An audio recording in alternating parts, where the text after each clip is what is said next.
You've probably heard the claim that Wall Street is buying up all the houses. It sounds scary and it feels true, but the real story is more complicated. Most homes in America are still owned by the people who live in them. At the same time, a small group of powerful investors is quietly reshaping entire neighborhoods in a few key cities, raising rents, outbidding first-time buyers, and triggering new federal proposals aimed at pushing them out. And that matters because housing isn't just shelter. It's the main engine for wealth for American families. If you can buy, it can change your life. If you can't, it can hold you back for decades. So in this video, we're answering one big question. Who really owns the U.S. housing market, and what does that mean for your future? Housing is not just where you sleep. It's how most American families build wealth. According to the Census Bureau and the Federal Reserve, the typical household gained about $40,000 in net worth between 2019 and 2022, mostly from rising home equity, not from stocks or crypto. Home equity is simply the value of your home minus what you still owe on the mortgage. For many middle and lower income families, it's by far their biggest asset. Data from the Survey of Consumer Finances shows that about 62% of households have home equity, and the typical amount is around $198,000, more than any other common asset they own. So this video is for three types of people. If you're a renter wondering if you will ever own, this is for you. If you're a small landlord or thinking about becoming one, this is for you. And if you are worried that big money is turning homes into pure investment products, this is very much for you. Let's start with who actually owns most homes in America right now, and then move into how investors are changing the game. As of the third quarter of 2025, the U.S. home ownership rate was about 65%, according to the Census Bureau's Housing Vacancy Survey. That means roughly 2 out of 3 homes are owned by the people living in them. The homeowner vacancy rate is around 1.1%, extremely low, which means there aren't many empty homes just sitting around. In simple terms, most owners aren't flipping houses. They buy, move in, and stay. This matters because when you hear the housing market, it sounds like one big stock. But in reality, most of it is made up of people who buy once and hold for years or decades. The Federal Housing Finance Agency reports that home prices rose about 2.2% from the third quarter of 2024 to the third quarter of 2025.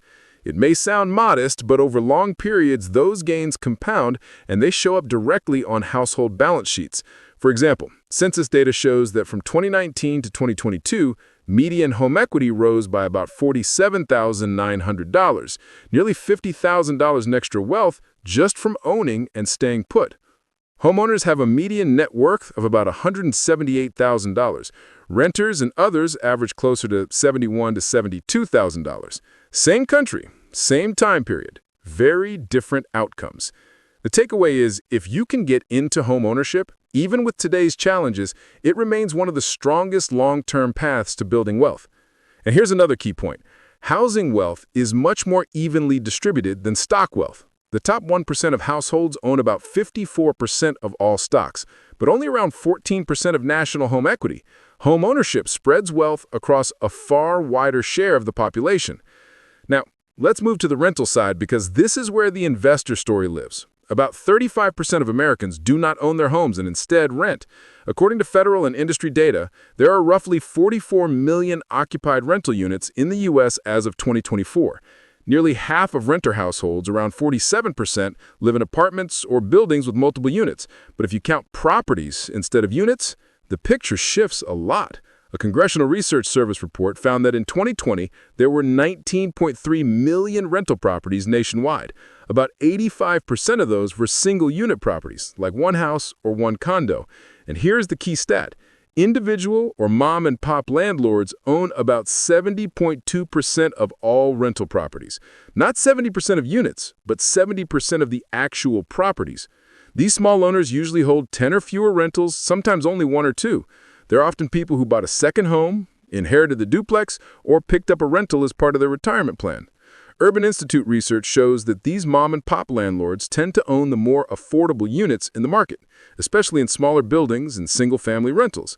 In other words, when you picture a local landlord, you are picturing the group that actually owns the majority of rental buildings, even if not the majority of units. But their margins are thin. Recent landlord surveys show that over 80% of landlords saw their ownership costs go up in 2024, with about a quarter of them seeing costs rise more than 20%. After all expenses, average gross profit from rental property was reported as low as about $6,500 a year in 2021. That is not a huge cushion. So when property taxes, insurance, and repairs keep rising, these small owners face a hard choice: raise rents, defer maintenance, or sell. And here's the scary part. When they sell, the buyer is often not a first-time homeowner. It's another investor, sometimes a large institutional one.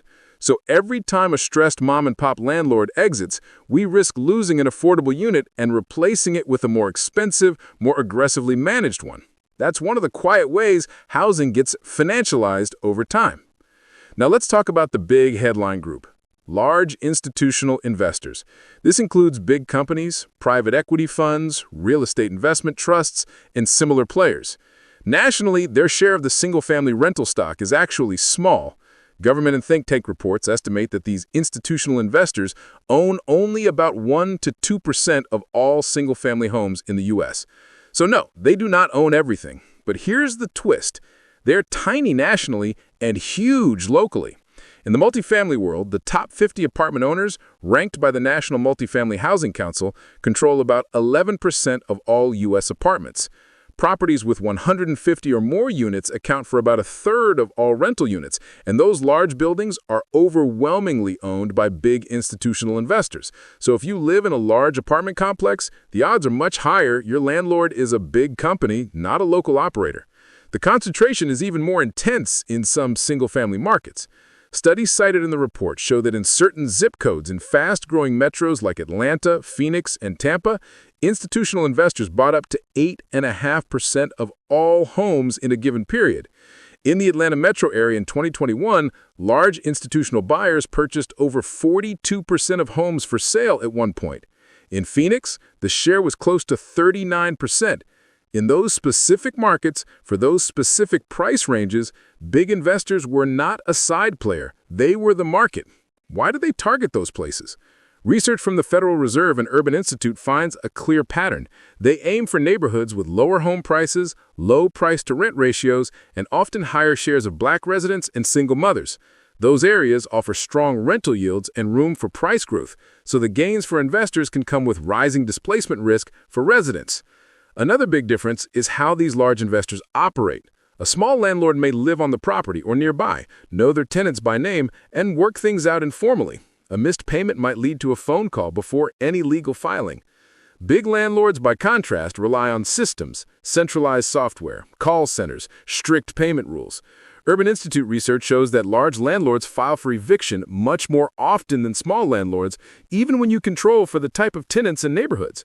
Eviction becomes a standard tool of rent collection, not just a last resort. On top of that, these firms have huge capital advantages. The Government Accountability Office and Federal Reserve research note that institutional investors often buy with all cash, especially at foreclosure auctions or in tight markets. Realtor.com data shows that investors in general pay all cash in more than 60% of their purchases, versus about a third of all buyers overall.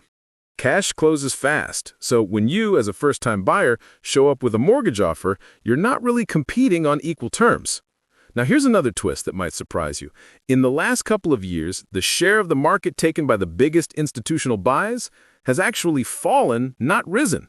Realtor.com's investor reports show that in 2024, large institutional investors made up about 21 to 22% of investor purchases and even increased their buying volume year over year.